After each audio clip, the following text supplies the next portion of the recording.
My son claimed I only needed to sign a check to secure his future. 1 month later, he sued me for $900,000. I assumed I was just a 63-year-old widow about to lose her final sanctuary. However, my late husband had engaged a legal trap decades ago.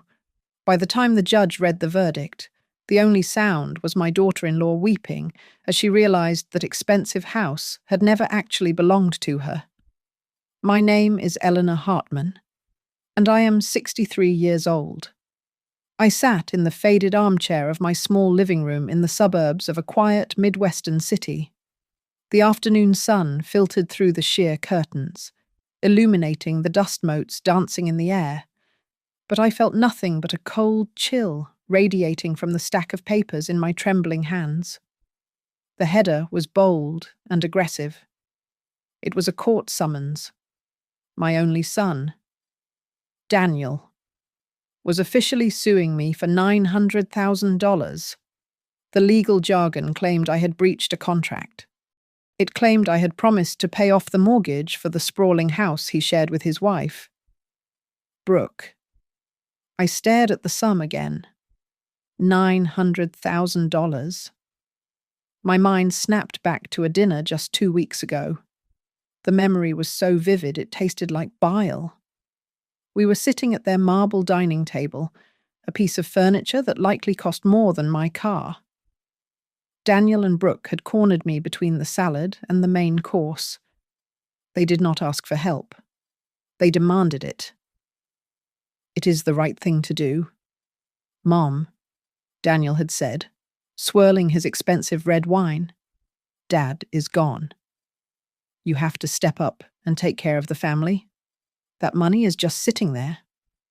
I had looked at him, searching for the little boy who used to scrape his knees and run to me for comfort. I found only a stranger in a tailored suit. When I shook my head, trying to explain that my savings were for my retirement and emergency medical needs, his face hardened. "If you don't help, then I am not your son anymore," he had said, his voice dropping to a terrifyingly calm register. "And I will handle it the legal way." It was the first time he had spoken to me with that specific tone. It was not the voice of a son speaking to his mother. It was the voice of a debt collector speaking to a delinquent client. Brooke had chimed in then, her voice dripping with artificial sweetness. "Eleanor, this is the future of the grandkids. Do you really want to see them forced to change schools? Do you want to be the reason they lose their friends? They were not threatening to hurt the children. They were doing something far more insidious. They were using my grandchildren as emotional currency, gambling chips in a high-stakes game I did not know I was playing.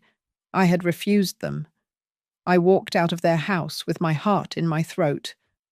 Now, looking at the lawsuit, I saw the result of that refusal. The document accused me of making an oral promise to pay their debt. It accused me of financial abuse and abandonment of family obligations. The audacity was breathless. The figure of $900,000 was not just their mortgage balance. They had inflated it with emotional damages and legal fees. This was not a tantrum. This was a calculated strike orchestrated by a shark of a lawyer. My hands shook so hard the papers rattled. I grabbed my phone and dialed Daniel's number. I needed to hear him say it was a mistake. He answered on the second ring. "Why are you doing this to me?" I asked, my voice breaking. "This is just business." "Mom," he replied, his tone dry and completely devoid of affection. "Don't be dramatic." Before I could respond, I heard Brooke's voice in the background, sharp and dismissive. "Let the lawyer talk to her. Hang up." The line went dead. I lowered the phone, the silence of my house pressing in on me. The reality crashed down. If I lost this lawsuit, or even if the legal battle dragged on, I would not just lose my savings, I would lose this house. The small, paid-off bungalow Thomas had left me. I did not have the resources to fight a prolonged war against a $900,000 claim. I was a widow living on a fixed income, and my own flesh and blood was trying to bleed me dry. I stood up and walked to the hallway mirror. My reflection looked pale and terrified. I smoothed the wrinkles on my cardigan and forced myself to breathe. Daniel thought I was weak. He thought I was just a checkbook with a pulse. I looked into my own eyes, hardening my gaze until the tears stopped. "If this is just business to you," I whispered to the empty house, "then I will show you what I learned after 40 years of living with a real businessman. To understand how I arrived at this nightmare, you have to understand who I was before I became just a mother and a widow. Long before I was Daniel's personal bank account, I was a nurse, and later, an administrative officer at a place called Brightline Community Services. I spent 15 years there swimming through red tape. I learned how to read benefits applications, how to spot the tiny print in insurance policies, and how to navigate the bureaucratic labyrinths that kept poor families from freezing in the winter. I knew how to read a document until it confessed its secrets. I suppose I simply forgot to apply those skills to my own home. My husband, Thomas Hartman, was a man of grease and gears. He built an industrial equipment repair company from nothing but a toolbox and a terrifying amount of stubbornness. He was hard on the world, and even harder on money, but he was always soft with me, with Daniel. However, it was a constant tug of war. Thomas saw a successor who needed toughening up. I saw a little boy who needed protecting. I see now that my protection was actually poison. When Daniel racked up $5,000 on a credit card during his sophomore year of college, buying rounds of drinks for friends, I was the one who quietly paid it off so Thomas would not find out. I told myself I was keeping the peace.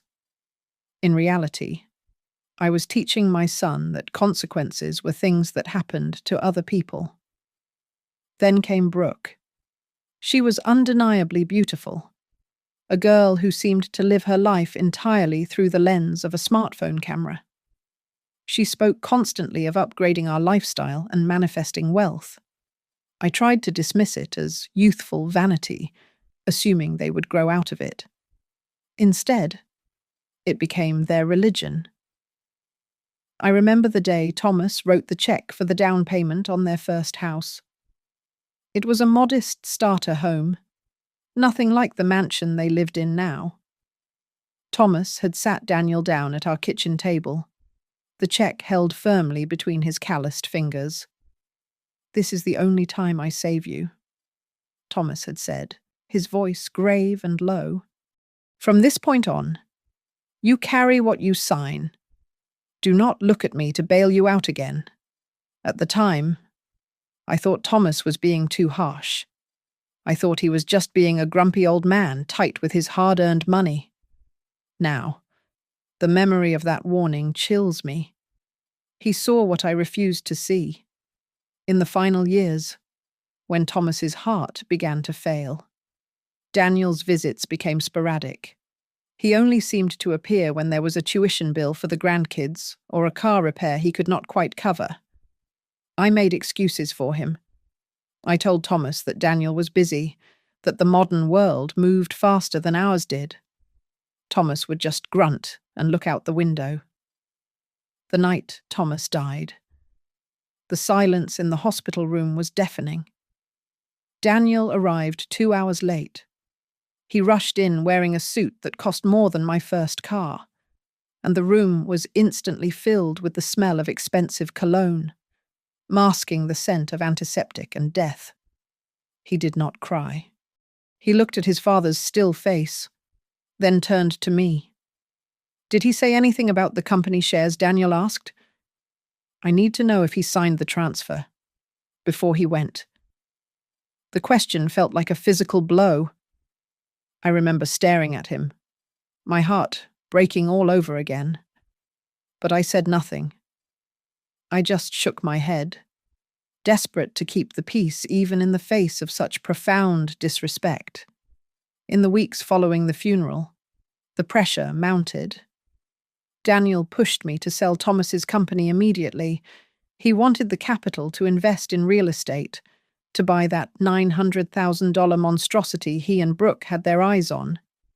He talked about leverage and equity. I just wanted to keep my small house and the safety of the savings Thomas had left. The conflict was a low hum, a vibration under the floorboards that I tried to ignore. But sitting here now, facing a lawsuit from my own flesh and blood, a specific memory surfaced through the grief. I remembered Thomas in his study, years ago, touching the cold steel of his private safe. He had looked at me with an intensity that unsettled me at the time. "Just in case I am not here," he had said. "And things get complicated. You go see Naomi Blake. She knows what to do." I had forgotten that name in the fog of morning. But as the sun set on my empty house, Thomas's voice rang clear in my mind, guiding me from the grave. I stood up. It was time to open the safe. Desperation drove me to the office of a lawyer my neighbor had recommended. He was young, barely older than Daniel, with a tie that was too wide and a desk that was too empty. He flipped through the lawsuit papers with the casual indifference of someone reading a lunch menu. I sat on the edge of my seat, my hands clutching my purse, waiting for him to tell me this was all a terrible misunderstanding. Instead, he tossed the papers back onto the desk and sighed. "Mrs. Hartman, honestly, you should think about settling," he said, not meeting my eyes. "Based on this, they have a strong case for promissory estoppel. And between you and me, courts often believe younger people who have their paperwork organized. Judges look at seniors and wonder if they just forgot what they promised." The comment hit me like a physical slap. I felt a rush of heat crawl up my neck, a mix of humiliation and terror. I paid his consultation fee, watching $300 vanish from my account for the privilege of being told I was too old to be credible. I drove home in a daze. When I walked into my kitchen, the silence was suffocating. I made the mistake of opening my phone. A notification popped up from Instagram. I did not follow Brooke, but her profile was public. There was a new story posted an hour ago. It was a black screen with white text, vague but lethal. "It is heartbreaking when the people who are supposed to support you become the anchors dragging your family down. Sometimes you have to cut toxic ties to save your children's future." Family trauma. Moving on beneath it. Hundreds of strangers had commented, "Stay strong. Mama, you do not owe toxic people anything. Cut them off." I sat there in my dim kitchen, reading the comments. To the world, I was a villain. I was a selfish, toxic matriarch hoarding wealth. In reality, I was sitting in the dark because I was trying to keep the electricity bill under $100 for the month. I had never felt so isolated. I was being erased, rewritten by a narrative I could not control. I went to the closet in the hallway and pulled down the old metal document box Thomas had kept. It smelled of dust and old tobacco. My hands shook so badly I could barely undo the latch. I dumped the contents onto the floor. Tax returns from 1998. Expired warranties for appliances we threw out years ago. Insurance policies. I sifted through the paper. Panic rising in my throat. I was looking for a miracle, but I was only finding trash. Then, a small, stiff piece of paper fluttered out from between two tax forms. It was a business card, cream-coloured and slightly yellowed at the edges. Naomi Blake, attorney at law. Paper-clipped to the back was a note in Thomas's jagged, heavy handwriting. Eleanor, if things with Daniel get bad, call Naomi. Don't trust anyone else. I stared at the note. Thomas had underlined the word bad. He had known, all those years, while I was making excuses for Daniel. Thomas had been preparing for a war he hoped I would never have to fight. The fear of a lawsuit was overwhelming, but the trust I had in my dead husband was the only solid thing left in my world. I checked my bank balance. I had just enough savings left to pay a retainer for a serious lawyer. But if I did this, I would have nothing left for the mortgage or food if I lost. I picked up the phone and dialed the number on the card. The drive to Naomi Blake's office the next morning felt like a funeral procession. Every mile marker was a reminder of my failures. I thought about every time I had bailed Daniel out of debt. I thought about every time I had smoothed things over with Thomas. Did I do this? I whispered to the windshield. Did I feed the monster until it was big enough to eat me? Naomi's office was in a sleek building downtown, a world away from the strip mall lawyer I had seen the day before. The receptionist led me into a corner office with floor-to-ceiling windows. Naomi Blake stood up to greet me.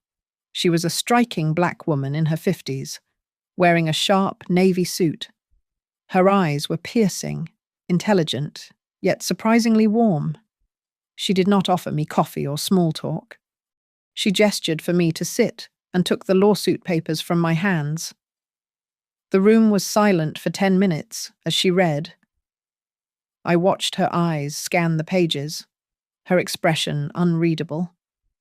Finally, she lowered the documents to the desk. She took off her reading glasses and looked directly at me. Mrs. Eleanor, she said, her voice low and resonant. There is something here that is not right. It is very not right. Naomi turned her desk into a war room. She demanded every bank statement, every tax return, and every scrap of mail I had received in the last 5 years. I felt a flush of embarrassment heat my cheeks as I handed over a disorganized shoebox of receipts. I am sorry, I murmured, looking down at my hands. Thomas always handled the investments. I just managed the household budget. I never dared to ask about the men's business. Naomi paused, her pen hovering over a notepad. She looked at me not with judgment, but with a sharp curiosity. Mrs. Hartman, are you absolutely certain Thomas did not leave a will? She asked. A man who ran a company for 40 years does not usually die intestate. I froze. My mind went back to the master bedroom, to the heavy steel safe bolted to the floor of the closet. I had not touched it since the paramedics took Thomas away. In my grief, I had convinced myself it held only painful memories or complicated company documents I would not understand. There is a safe, I whispered. I have not opened it. Naomi stood up immediately, grabbing her briefcase. We are going to your house. Now. The drive back to my bungalow was silent. When we arrived, the house felt heavy, as if it were holding its breath. I led Naomi to the bedroom. My fingers trembled as I dialed in the combination Thomas had made me memorize on our 25th anniversary. With a heavy clunk, the door swung open. Inside, past the stack of old insurance policies and his watch collection, sat a thick manila envelope. On the front, in Thomas's unmistakable, blocky handwriting, were the words, Eleanor, open when I am gone. Naomi took the envelope to the kitchen table. The paper rustled loudly in the quiet house. She began to read, her eyes scanning the legal text with rapid precision. He left you everything, Naomi said, her voice steady. Full ownership of this house. 80% of the sale value of his company, which is sitting in a diversified portfolio.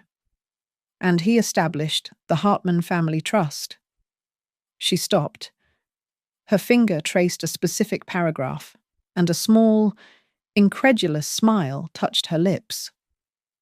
"Listen to this," she commanded. "This is a no-contest clause, but it is incredibly specific.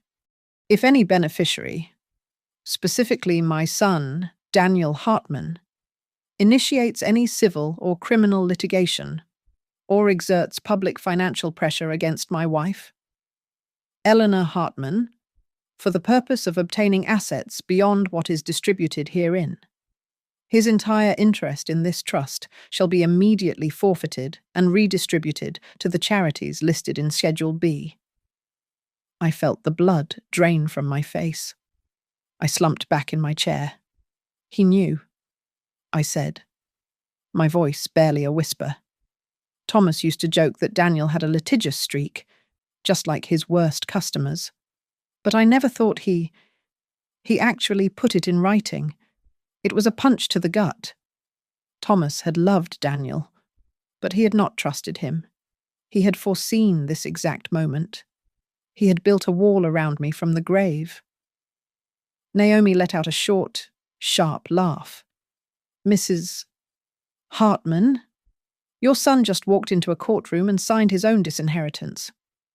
By filing that lawsuit to squeeze money out of you, he triggered this clause. He just detonated a bomb he did not know he was standing on." She flipped to another page, her eyes widening as she cross-referenced a document from her briefcase.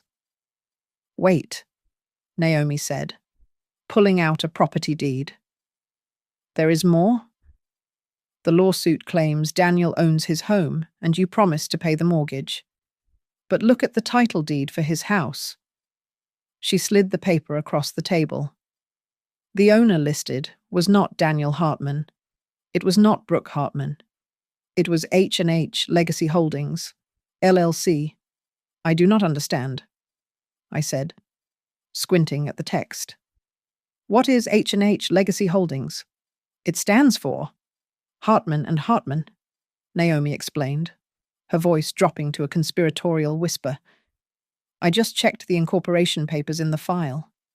The sole member of H&H Legacy Holdings is the Hartman Family Trust."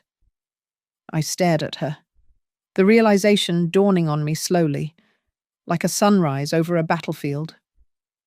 "That means Daniel does not own that house," Naomi said, tapping the paper for emphasis. "The trust owns it, and as the primary trustee and beneficiary, you own it." I sat back, stunned. The $900,000 mansion that Brooke flashed all over social media, the symbol of their success and my supposed failure, was not theirs. It never had been. They were living in a house owned by the very trust they were trying to sue. He has been paying a mortgage to a company his father set up, I realized aloud. And now, Naomi finished, closing the folder with a satisfying snap. "You hold the keys, literally." Naomi moved with the precision of a general mapping out a battlefield. Her desk was covered in the anatomy of our counterattack. She did not speak in possibilities anymore. She spoke in certainties. "We are going to execute a 3-step strategy." "Eleanor," Naomi said, sliding a fresh document toward me. "First, we trigger the disinheritance clause in the trust. Second, we freeze all discretionary distributions to Daniel immediately. And third, we file a countersuit for malicious prosecution and abuse of process." I stared at the pen in my hand. The nib hovered over the signature line, trembling slightly. The weight of 40 years of motherhood pressed down on my wrist. "He is still my boy." "Naomi," I whispered, my voice thick with guilt. "If I do this, I am cutting off his lifeline. Maybe we can just defend ourselves without striking back so hard." Naomi leaned forward, her eyes locking onto mine with a terrifying intensity. "Eleanor, look at me," she commanded. "He did not hesitate to try and make you homeless. He did not hesitate to drag your name through the mud for money. You have to decide right now. Do you want him to be your son? Or do you want him to be your plaintiff because he has already made his choice?" Her words cut through the fog of my maternal instinct. She was right. Daniel had ceased acting like a son the moment he served me those papers. I took a breath that rattled in my chest and signed the document. Naomi immediately picked up her phone and put it on speaker. She dialed a number I recognized from Thomas's old contact list. Luther Grant speaking. A gravelly voice answered. "Luther, it is Naomi Blake. I am sitting here with Eleanor. We need to enact the bad faith protocol on the Hartman Family Trust regarding Daniel." There was a long pause on the other end, followed by a heavy, resigned sigh. "Oh, God," Luther said. "Thomas told me this day might come." He said, "Well," he said sooner or later, "Daniel would get too hungry? I will issue the stop payment order immediately. The credit cards linked to the trust allowance are being suspended as we speak." I felt a strange sensation wash over me. For years, I had been the passive observer, the one who nodded and signed where Thomas told me to. Now, with a single signature, I had severed the financial artery that fueled Daniel and Brooke's delusion.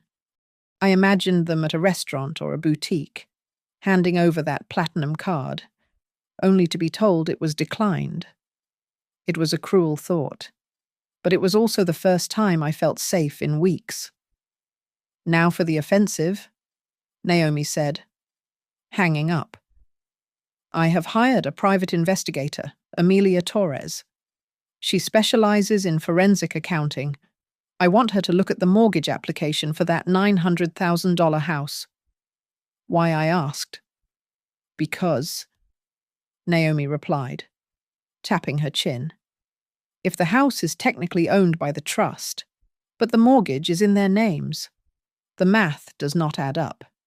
To get a loan that size, they would have needed to show assets they do not legally possess." While Amelia began her work, my job was to dig into the past. I spent the next 2 nights scrolling through years of archived emails and text messages. It was a painful archaeology. I found messages from 5 years ago, back when I thought Daniel was just joking. "When the old man kicks the bucket, we are going to finally upgrade, babe." He had written to Brooke in a group chat they had accidentally left me in for a day. Another text to me, dated 3 years ago, Mom. "Honestly, you do not need that much space. A condo is better. Let us use the equity for something real." At the time, I had laughed it off as Daniel being Daniel. Now, printed out and stacked on my dining table. They looked like evidence of a long con. He had not just been greedy. He had been waiting. Naomi took everything. She filed a formal notice to the court regarding the trust's true ownership of the disputed property. Almost overnight, the dynamic shifted. We received word that Daniel's bank had sent him a frantic letter demanding he clarify the beneficial owner of the collateral. I sat in Naomi's office a week later, reading the legal briefs she had prepared. I understood every word. Fiduciary duty, constructive fraud, unjust enrichment. I realized with a jolt that I was not the naive widow they thought I was. I had spent decades reading government regulations at my old job. I knew how to navigate a bureaucracy. I had just let myself believe I was stupid about money because Daniel told me I was. "You are doing well, Eleanor," Naomi said, noticing my focus. "You are not just a victim anymore. You are the CEO of this conflict." I nodded, feeling a steel spine forming where my fear used to be. Then, Naomi's computer chimed. She opened an email, and her eyebrows shot up. "It is from Amelia," Naomi said, her voice dropping. She turned the screen toward me. The email was short, but it made my stomach turn. "We need to talk." I pulled the county records and the bank submissions. It turns out their mortgage situation is much dirtier than I thought. They did not just inflate their income. They forged a signature. Amelia Torres did not look like the detectives on television. She looked like a tired accountant who had seen too much of the ugly side of human nature. She sat in Naomi's office, laying out documents on the mahogany desk with the clinical precision of a surgeon preparing for an amputation. "It is worse than we thought," Amelia said, her voice raspy.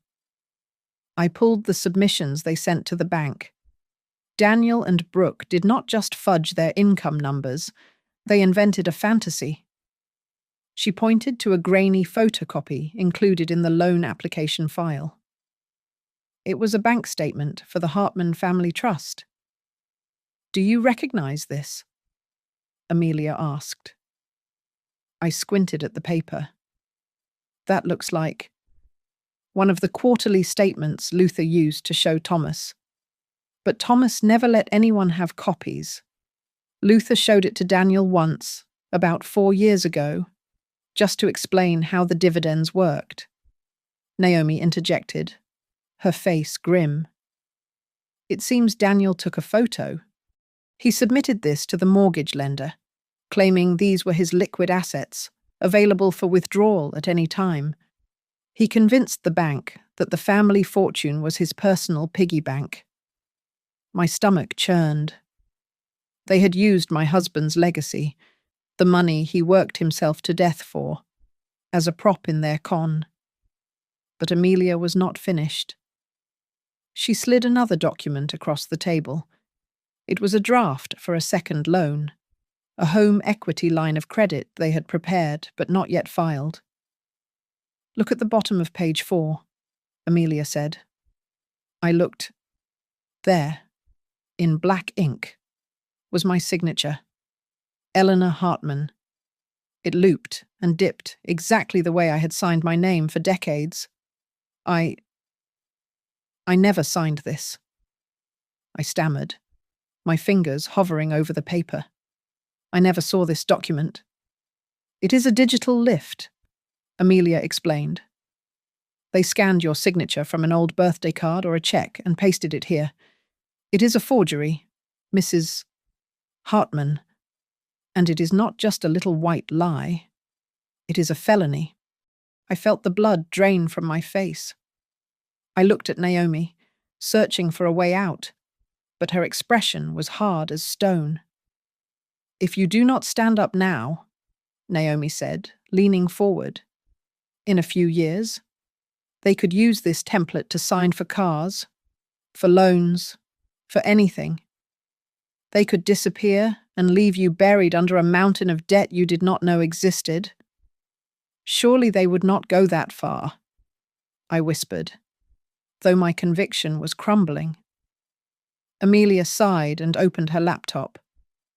I found a thread of messages between Brooke and her college roommate. This is from 2 months before they filed the lawsuit. She turned the screen toward me. "Brooke, we are underwater. If his mum refuses to pay the mortgage, we sue. We frame it as a verbal contract. Friend. Won't she fight it? Brooke Eleanor, please. She is terrified of bad publicity. She hates a scene. She will settle just to make it go away. It is free money. I read the words twice. She is terrified of bad publicity. It is free money. For years. I thought my discretion was a virtue. I thought my desire to keep family matters private was dignified. To them, it was just a weakness to be exploited. They had weaponized my dignity. I sat back, feeling a strange heat rise in my chest. It was not the flush of embarrassment anymore. It was the slow, burning heat of rage. They counted on me being soft, I said. my voice steadying. They bet everything on the fact that I would be too ashamed to fight back. Exactly, Naomi said. So, what do you want to do? I looked at the forged signature again. File the countersuit. I want damages for malicious prosecution. I want the $900,000 they tried to take from me. And I want the court to confirm that Daniel is out of the trust, permanently. Naomi nodded, a sharp smile playing on her lips. I was hoping you would say that. Within 48 hours, Naomi sent a formal letter to Daniel's legal team. It was polite, but it carried a payload. She informed them that their client was suing for property he did not legally own, and that we possessed evidence of a forged signature on financial documents. She CC'd the bank. The fallout was subtle at first, then rapid. In a town this size, the real estate community talks. Rumours began to circulate that a certain flashy young couple was under investigation for mortgage fraud. I heard from a friend that 2 local businesses had quietly dropped their sponsorship of Brooke's lifestyle blog. That evening, I sat in my kitchen and opened my laptop. Brooke had posted a new video. She was sitting in her car, tears streaming down her perfectly made-up face. It is just so hard when toxic family members try to ruin your reputation. She sobbed into the camera. We are trying so hard to be positive, but the negativity is overwhelming. But something had changed. The comments were not all supportive anymore. People were asking questions. Is it true about the loan? Why are there rumours about a fake signature? The view count was stalling. I watched her for a moment, then closed the laptop with a firm click. You thought only you knew how to use this world to tell a story. I whispered into the silence of my kitchen. You forgot that I have the receipts. The banging on my front door was not the knock of a visitor. It was the pounding of a man who felt the ground crumbling beneath his feet. I opened the door to find Daniel standing there. He looked nothing like the polished, arrogant man who had handed me a lawsuit 2 weeks ago. His shirt was wrinkled. His eyes were red-rimmed, and the smell of stressed sweat and stale coffee radiated from him. Mum, we have to talk right now, he said, pushing past me into the hallway without waiting for an invitation. You are destroying my life. I closed the door and turned to face him. My heart hammered against my ribs, but I kept my posture straight. I am destroying your life, I asked, my voice trembling slightly. Daniel, you sued me. He spun around, his face twisted in a mixture of anger and disbelief. You are playing dirty. Mum. Locking the trust, freezing the accounts, that money was always meant for us. You are using Dad's legacy against your own son. I felt a flash of cold anger that steadied my hands. When you signed a lawsuit demanding $900,000 from your widowed mother, I asked, looking him dead in the eye. Did you think you were playing clean? Daniel paced the small living room, running his hands through his hair. The facade of the successful real estate investor had completely cracked. You do not understand, he said, his voice rising to a shout. My credit cards are declined. The bank calls me 5 times a day. Brooke lost 3 major contracts this week because people are whispering about fraud. Our friends. They are not answering our texts. We are drowning, and you are just watching it happen. He was not asking for forgiveness. He was angry that he was facing consequences. It was the tantrum of a child who had finally been told no after 30 years of yes. Then, he played the card I had been dreading. He stopped pacing and looked at me with a cold calculation that made my stomach turn. You will never see your grandkids again if you keep this up, he threatened. If you want to be alone with your money, fine. You can be alone forever. I stood up from the armchair. My knees shook, but I forced myself to take a step toward him. "Stop it," I said, my voice low and fierce. "Do not use those children as shields. I will never do anything to hurt them. But I will not let them grow up thinking that abusing the elderly is normal behavior. You are not protecting them, Daniel.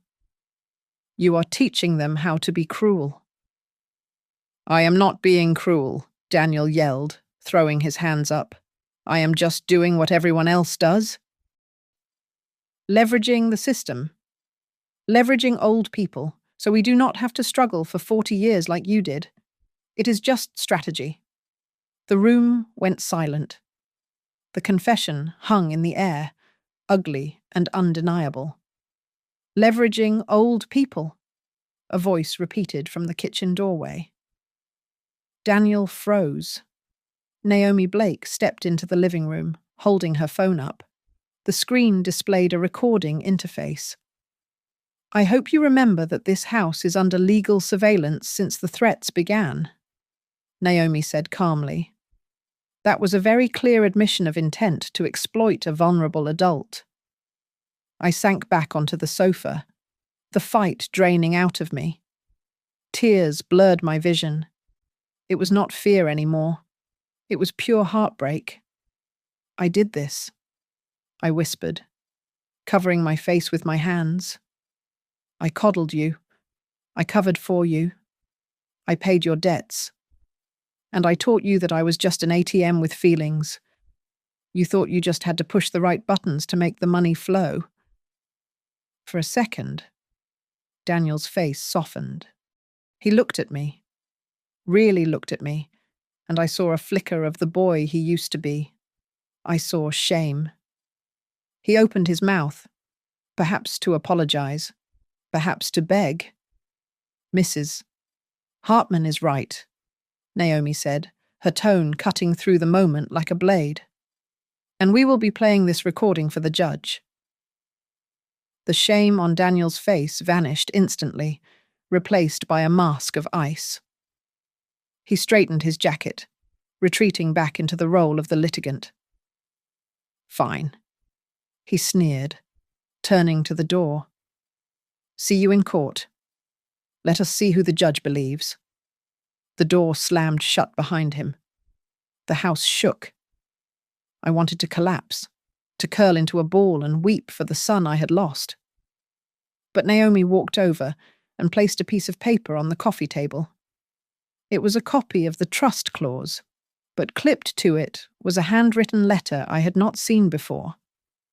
"Read this," Naomi said softly. I picked it up. It was Thomas's handwriting. "If our son forgets that you are the one holding this family up, remind him with the law. You were always the strong one. Eleanor." I just made the noise. I sat there in the dim light of the lamp, the tears falling freely now. I let out a sound that was half sob, half laugh. "You really played the long game, Thomas," I whispered to the empty room. "But maybe this time, I will be the one making the final move." The week before the trial felt less like preparing for a lawsuit and more like planning a bank heist in reverse. Instead of trying to steal money, we were plotting to stop a robbery that was already in progress. Naomi sat at the head of the conference table, her hands clasped over a stack of files that contained the ammunition for our counterattack. "Here is the strategy." "Eleanor," Naomi said, her voice dropping to a conspiratorial whisper. "We are going to let them go first. We let Daniel's lawyer paint you as the confused, forgetful mother who made a promise she could not keep. We let them get comfortable. And then we detonate the evidence. My role was simple but terrifying. I had to testify without anger. Naomi drilled me for hours on my tone. "They will try to twist your words," Naomi warned. When they ask about that dinner, what exactly did you say? I said. I will see what I can do, I recited, gripping the edge of the table. I never said, I promise. I never said, I will pay it. I was just trying to get them to stop yelling at me in my own house. Good. Naomi nodded. Stick to that. You were a mother trying to de-escalate a hostage situation, not a bank officer approving a loan.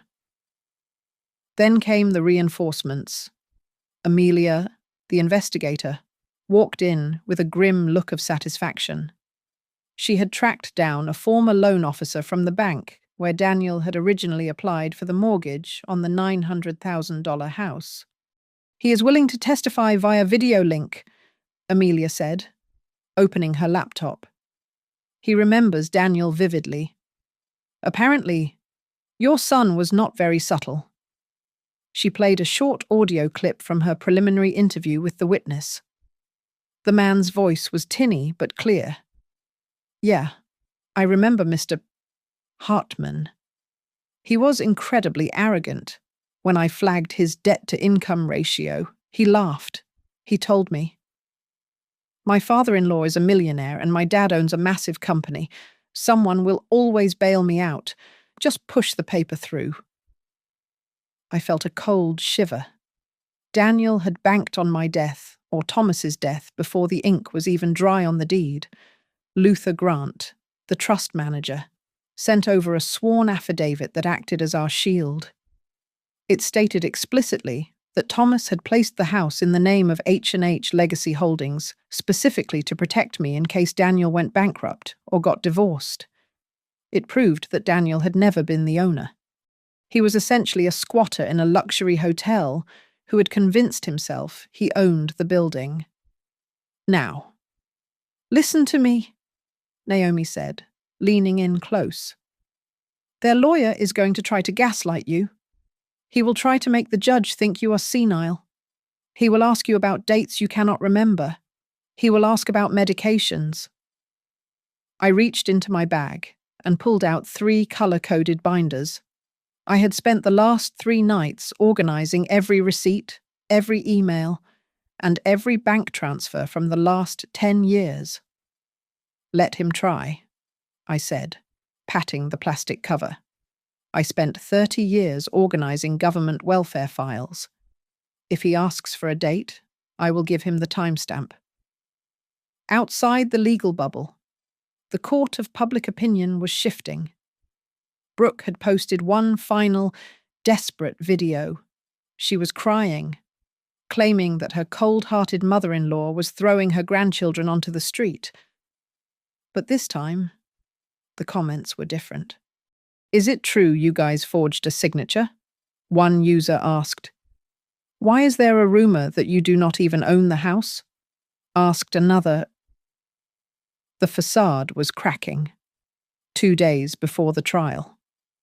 Naomi received a call from a local non-profit organization dedicated to elder justice. They wanted to send an observer to the courtroom. They told Naomi that my case could set a precedent for financial abuse litigation. They want to make this a case study. Eleanor, Naomi told me gently, you do not have to say yes. It means your story goes public. Real public. I hesitated. I had spent my whole life being private. I was the woman who mowed her lawn early to avoid neighbors, who never discussed politics or money. But then I thought about Daniel's threat. I thought about how easy it would have been for me to just sign that check if I had been a little weaker, a little more afraid. Let them come, I said, my voice steady. If I have to be dragged into a courtroom by my own son, then at least it should mean something to someone else. On the morning of the trial, I did not wear the black suit Naomi suggested. Instead, I put on a simple navy dress with white flowers. It was the dress Thomas loved most, the one he said made me look like the woman he fell in love with, not the business partner he relied on. I walked up the granite steps of the courthouse, my heels clicking a steady rhythm. Near the entrance, a small commotion was unfolding. Daniel and Brooke were standing there, perfectly coiffed, posing for a photographer from the local newspaper.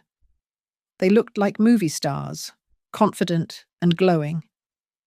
Then, the reporter noticed me.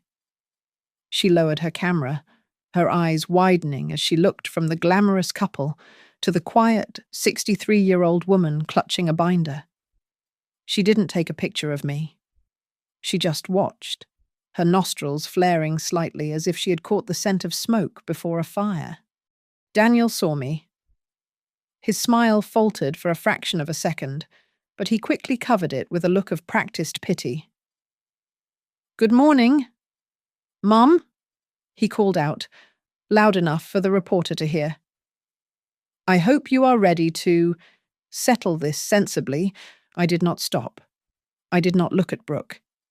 I kept my eyes on the heavy wooden doors of the courthouse. "I am ready." "Daniel?"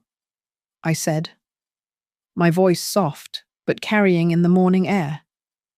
"But I do not think you know what sensible looks like anymore." The courtroom air was stale, smelling of floor wax and anxiety. Daniel's lawyer, a man named Mr. Sterling, with a suit that was too shiny and a smile that did not reach his eyes, paced before the judge.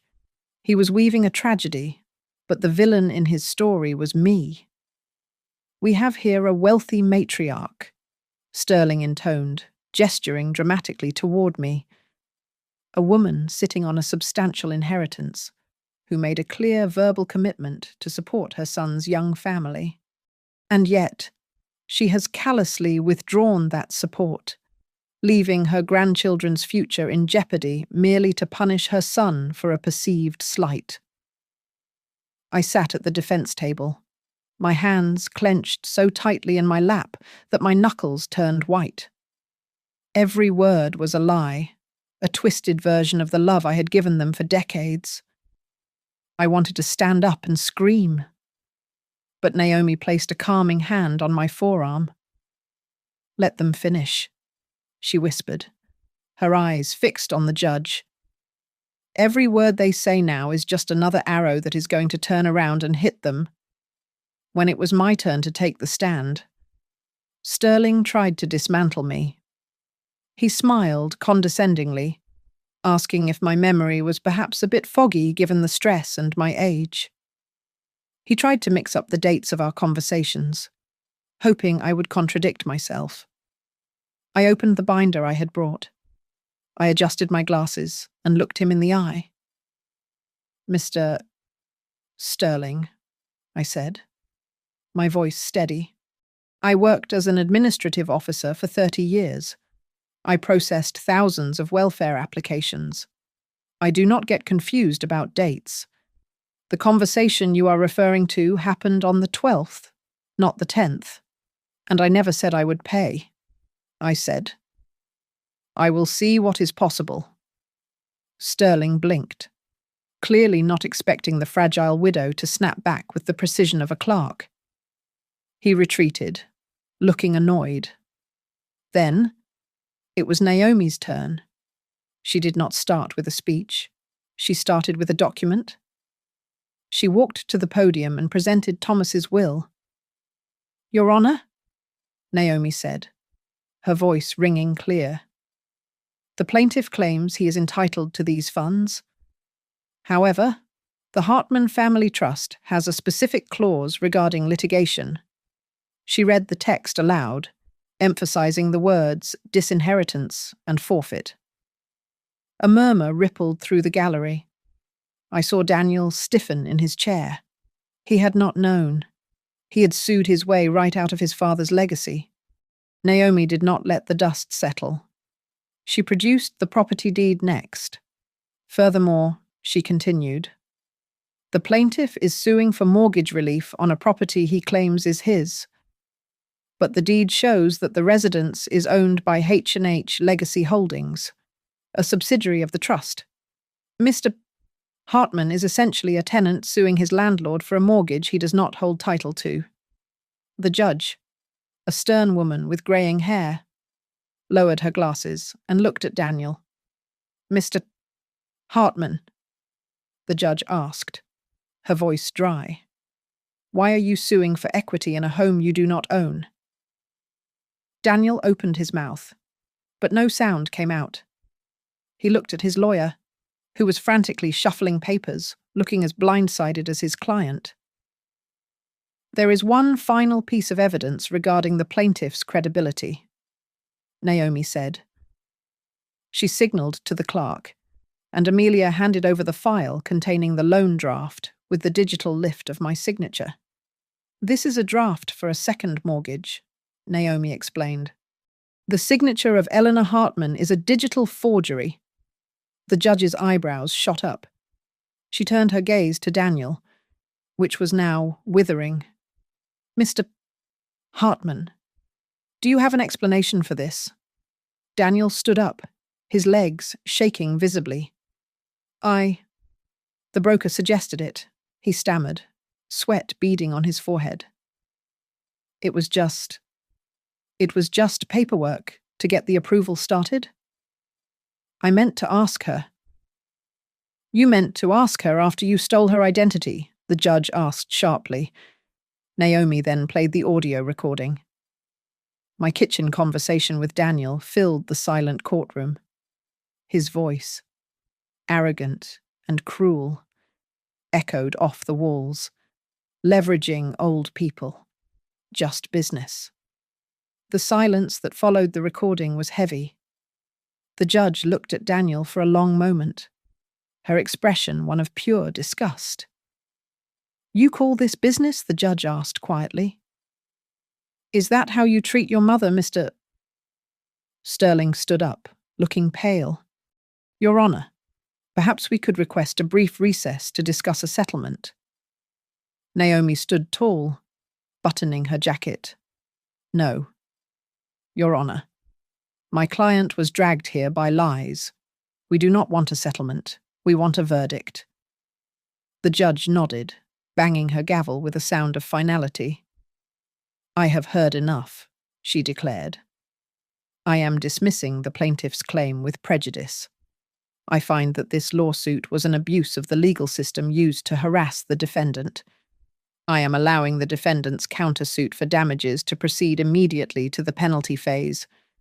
Furthermore," she glared at Daniel, "I am forwarding the evidence regarding the forged signature to the district attorney's office for review." The room erupted. I let out a breath I felt like I had been holding for 20 years. Daniel slumped into his chair, his face buried in his hands, as the reality of what he had done finally crushed him. The judge's final ruling was swift and brutal. Daniel was ordered to pay my legal fees and full damages for malicious prosecution. But the real blow came from Luther Grant. He sent a formal letter confirming that Daniel's interest in the Hartman family trust was permanently voided. The fortune Daniel had counted on since birth was now entirely under my discretion to distribute. Then came the notice from the bank. Since the legal owner of the property, my trust no longer consented to their occupancy without a valid lease. The loan was being called. They had two choices: vacate the $900,000 fortress immediately or negotiate with the landlord. Me. Brooke called me 2 days later. Her voice was unrecognizable. It was no longer the voice of the influencer preaching about toxic family members. It was the voice of a terrified mother. "We will pay rent." She sobbed into the phone. "We will sign anything. Please. Mom.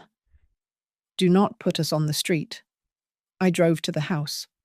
I walked in not as a guest who had to be polite, but as the owner. I sat at the marble table where they had once demanded I pay their mortgage, placing a thin file folder on the cold stone surface. "Here is the deal," I told them, my voice calm. "You can leave in 60 days and figure out your own life. Or you can stay, but you will sign a lease as tenants. You will pay full market rent." Daniel stared at me, his jaw clenching. I continued. And that rent check will not go to me. It will go directly into a new account I am establishing. The Hartman Fund for Elder Justice Housing. You will be funding the legal defense of the very people you tried to exploit. Daniel slammed his hand on the table. This is humiliating. He spat, his face flushing red. You want me to pay rent to a charity to live in my own house?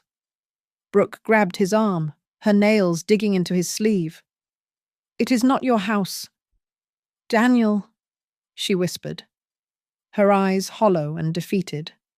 At least the kids keep their rooms. We played the game. And we lost. I looked at my son one last time. I searched for the little boy I used to carry, but I only saw a man who had underestimated me. You did not lose everything because you are poor, I said, standing up to leave. You lost because you forgot who I was, and you forgot the 40 years of sweat your father put into this name.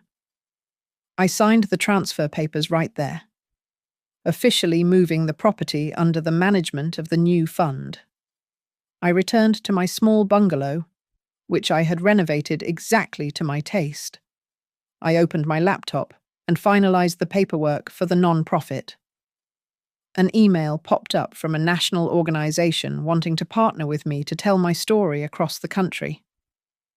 I stood up and walked to the wall where I had hung a picture of Thomas laughing in his work clothes. Next to it, I framed the copy of the will clause that had saved me. If you are reading this, the game is at the final move. I read the words Thomas had written years ago. I smiled, a genuine, warm smile. The final move is mine. Thomas. I whispered to the empty room, and I chose to use it to protect people like me, not to save children who think they are victims because they were told no. I stepped out onto my porch. The air was crisp. I looked toward the horizon where that expensive house stood, now just an asset in my portfolio. I realized then that the sweetest revenge was not seeing them fall. It was standing tall, growing older in a life I defined for myself, with no price tag attached. Thank you so much for listening to my story. I'd love to know where you folks are tuning in from. So please drop your city or country in the comments below. It is always amazing to see how far these stories travel. If you enjoyed this one, please make sure to subscribe to Grandma's Family Diary, smash that like button, and hit the hype button to help this video get discovered by more people who might need to hear it. Stay safe out there.